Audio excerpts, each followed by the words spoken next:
there should be some concern in the Celtics organization that Kyrie will leave via free agency in 2019. The Knicks are considered a threat from what former Cavs teammates have heard him talking about.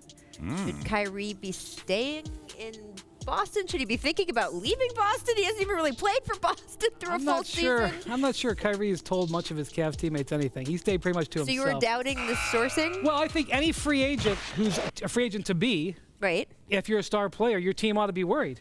Well, because that's the nature of the business. Nobody's guaranteed. So I think the Celtics should worry, but I don't think it's out of bounds or anything like that. Yeah, but if Kyrie's a smart man, he knows how good this Boston team is going to be in 2 or 3 years. They just get the win.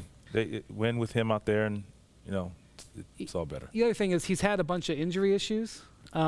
He also may want to keep the Celtics on their edge just to make sure they offer that 5-year deal. Just make sure the full boat comes. I might not dissuade the media from saying that if I was Kyrie either. Interesting. Are you saying that players leak things to get contracts? I'm not saying he leaked anything. I'm just saying it wouldn't be the worst idea to have the Celtics feel the pressure to offer that 5th year. I like it. All right. Well, an unnamed Cavaliers player told The Athletic's Jason Lloyd, quote, "We would be up 3-0 if Kyrie was still here in Cleveland." Tracy, how do you feel about that? I want to know who this anonymous Cav guy is because that's absurd. I don't probably played with Kyrie when he was there. There's only a few of those guys. A few of those guys. So I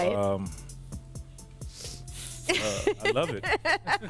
I love it. I mean, you can do the math on that. I love it. But I would say, so game 1 and game 3, right? Maybe you might give them to that.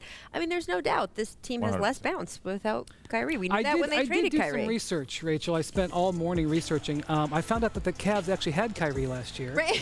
And it was 4-1. It was still. And he had a 38-point game and a 40-point game. I'm glad you brought that to my attention. You're right. Thank you, Trace. Thank you. I'm glad we. I'll tell you what, though. They can make a case that it might be 2-1. Yeah. Kyrie. I don't know. 2-1 in a perfect world. Right. Yeah. But the Warriors played pretty darn good game 2. Yeah.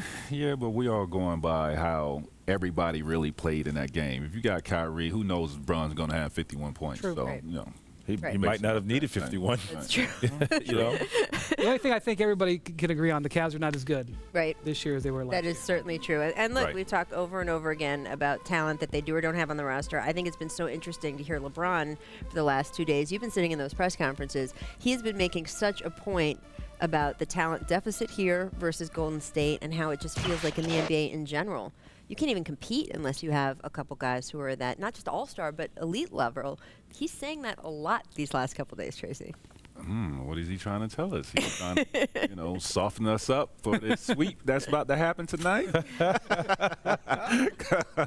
LeBron, the last 2 years, has given his best press conference of the season when he got down 3-0. Last year, when that happened, he enlightened us for about a half hour. It was wonderful. If LeBron could be down 3-0 more often, we would get great quotes the whole season long. But I also think that the pressure is kind of off. He would never admit this, but he knows they're not going to win the series. Right. So I think he's just been a little bit more honest. And nothing he said yesterday was stuff we didn't already know. Right. That the Warriors have kind of outmaneuvered the Cavs since they won the championship. And now it's LeBron's chance to make a maneuver himself. Right. Well, do you feel, Vince, in some ways, I mean, we're not going to have him give a press conference if he does change teams, right? We don't hear from him usually for a while. So do you think, Vince, this is him waste a little bit of talking to the people of Cleveland and saying, I don't know what's going to happen, but if... Softening the blow. But if it... Well, I wouldn't even say that, but just explaining what he's thinking. And I will still maintain that he doesn't... We'll talk about this in the next segment, that he doesn't know what he's going to do next because he just doesn't know where all the pieces on the board are going to be. But I do think that he feels like he owes people in this city, where he feels definitely a bond to this community, that he owes them telling him what's going through his mind. I thought that was kind of interesting. He feels that, or we? Well, maybe. I don't know. We'll see. I mean, when he returned, he brought that title, and he mended some tough relationships and with the community, the organization.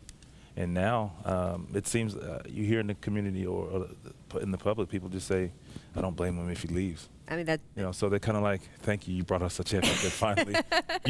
You could go now.